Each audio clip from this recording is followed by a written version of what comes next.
Assalamualaikum warahmatullahi wabarakatuh. Kita bertemu lagi di channel Inspirasi Oktara.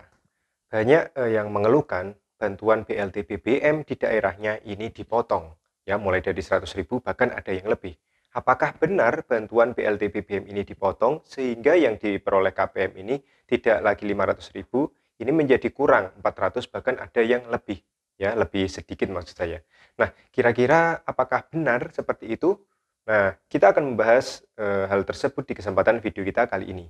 Tetapi sebelumnya saya ingin mengucapkan terima kasih banyak kepada Anda yang senantiasa menunggu dan melihat ya informasi yang saya berikan di channel ini. Bagi Anda penonton setia di channel Inspirasi Utara, saya ucapkan terima kasih karena tanpa dukungan Anda, channel ini tidak bisa berkembang lebih baik lagi. Saya ucapkan selamat datang bagi Anda yang baru menemukan dan baru bergabung di channel ini. Saya mohon dukungannya. Anda berada di channel yang tepat karena channel ini disampaikan langsung oleh pendamping sosial dari Kementerian Sosial Republik Indonesia. Oke, tidak perlu berlama-lama lagi, saya ingin membahas berita yang hangat tentunya yang ini sedang ramai dibicarakan di grup penerima bantuan sosial, ya terutama yang berada di Facebook. Nah, ada yang menceritakan yang ingin berkeluh kesah di grup tersebut. Minta info bantuan BLT. Apakah yang dapat bantuan BLT 500 juga dipotong 100?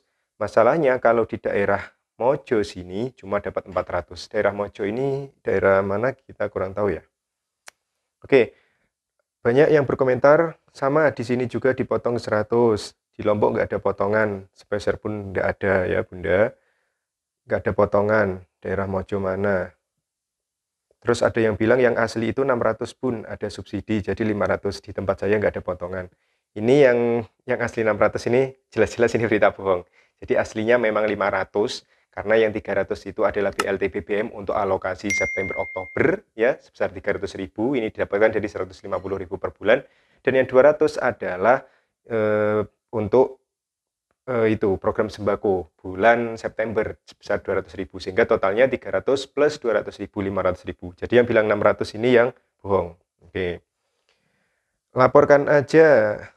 Terus emang di desaku juga ada potongan 100.000 melalui RT RW ya masing-masing. Tapi saya ikhlas lillahi ridho ta'ala meskipun itu hak saya dipotong. Tapi kita balik lagi ke diri kita masing-masing. Ya apa salah ya kita berbagi sama yang nggak dapat dapat bantuan apapun. Oke. Di daerah Garut dipotong 200.000. Jangan ada yang mau kalau ada potongan, kalau ada laporin ke ketua PKH. Gini ya Bun, di keterangannya udah jelas 500 BPNT 1 bulan 200, BLT BBM 300, total 500 dan tidak ada potongan.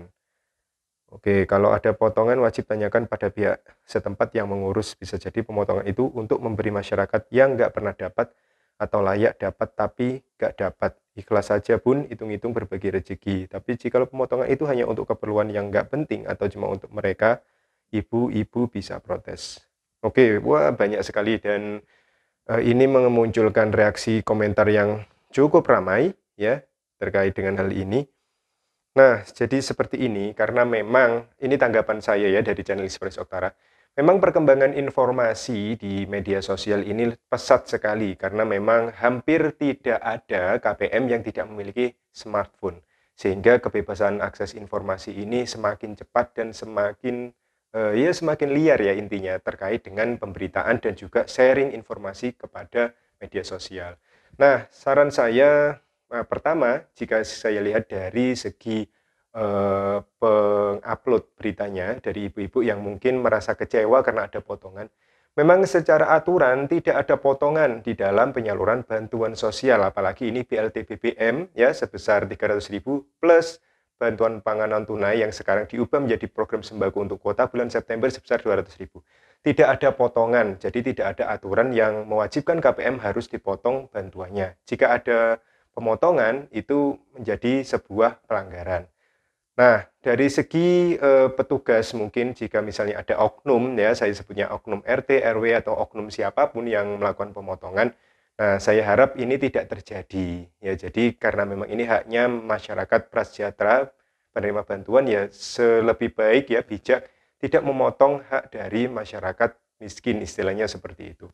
Dan untuk pengupload ya untuk ibu-ibu yang merasa kecewa lalu langsung up beritanya di media sosial, Saran saya ini lebih bijak lagi dalam meng-share informasi, karena memang ini terkait dengan, nama baik dari desa atau kelurahan atau kecamatan masing-masing penerima bantuan sosial ya.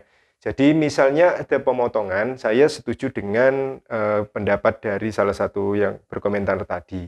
Jadi dengan total 500.000 memang tidak ada potongan, tapi misalnya jika di kearifan lokal masing-masing, misalnya ada, pihak oknum RT atau RW yang memberikan pengertian, misalnya dipotong sekian ribu untuk apa? Misalnya untuk, membagikan apa ya, berbagilah kepada warganya di satu RT yang belum pernah mendapatkan, ya mungkin itu adalah tujuan yang baik, dengan catatan ini sama-sama menerima. Jadi yang menerima PLTDD, maaf, yang menerima PLT BBM dan juga kuota sembako tadi 500.000, jika misalnya ikhlas memberikan dengan tujuan untuk dibagikan kepada yang belum memiliki, ya ini sebetulnya tidak akan menjadi masalah. Nah, jika misalnya ada oknum yang ingin memotong, ya dijelaskan kira-kira seperti apa mekanismenya, untuk apa. Tetapi betul kata yang berkomentar, jika digunakan untuk keperluan pribadi ini maka menjadi pelanggaran. Tapi memang sekali lagi, uang bantuan sosial itu tidak boleh dipotong oleh siapapun.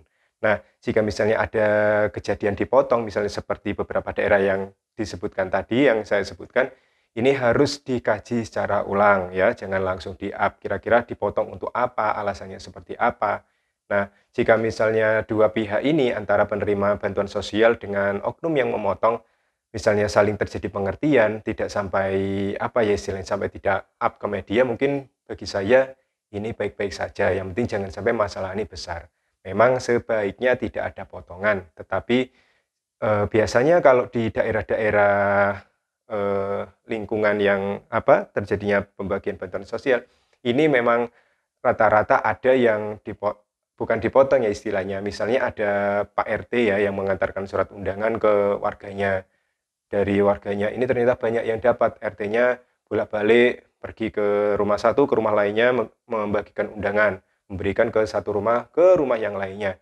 Ini kan juga Pak RT-nya biasanya keliling, tidak jalan kaki, ada yang pakai motor ya. Tentunya jika keliling ini biasanya membutuhkan bensin. Nah, Pak RT atau Pak RW atau siapapun yang mengantarkan undangan ini kan tidak ada biayanya. Nah, biasanya warga setempat yang memperoleh bansos ini dengan sadar dan sukarela, dengan ikhlas memberikan jasa, entah itu 5.000, 10.000, 20.000. Yang penting ini sesuai dengan keikhlasan masing-masing penerima undangan yang akhirnya bantuannya cair. Ini yang terjadi, ya, yang sering terjadi. Nah, ketika hal ini terjadi, sama-sama penerima bantuan ini ikhlas dan tujuannya jelas untuk apa, misalnya untuk ganti bensin, untuk biaya lelah, dan ini lumrah misalnya ya, sudah terjadi di lingkungan tersebut dan ini disepakati, maka bagi saya ini tidak akan menjadi masalah. Tetapi yang akan menjadi masalah ketika memang tidak terjadi keterbukaan, langsung potong saja sehingga masalah ini besar, ya seperti itu. Nah, intinya ke depan semoga pihak-pihak ini semakin lebih bijak lagi jika misalnya ada oknum yang ingin memotong dengan alasan misalnya, ya alasannya apapun, ini harus dijelaskan yang baik kepada penerima bantuan sosial. Ya kalau misalnya penerima bantuan sosial tidak mau, maka tidak boleh ada pemaksaan di sini. Tapi jika dengan sukarela memberikan sedikit dari apa yang mereka peroleh untuk misalnya dibagikan kepada yang membutuhkan, yang tidak dapat bantuan sama sekali. Nah, jika misalnya ini sukarela, ya mungkin tidak akan menjadi masalah. Yang jelas ketika ada permasalahan jangan langsung di-up atau diunggah ke media sosial. Ya, kita saling menjaga kerukunan, jangan sampai hanya karena penyaluran bantuan sosial satu lingkungan ini menjadi ramai. Oke, mungkin itu saja informasi yang bisa saya berikan. Semoga informasi ini bermanfaat bagi Anda. Terima kasih atas perhatian Anda. Terus dukung perkembangan channel Inspirasi Oktara agar channel ini bisa berkembang lebih baik dan tentunya lebih besar lagi di masa yang akan datang. Saya akhiri. Wassalamualaikum warahmatullahi wabarakatuh.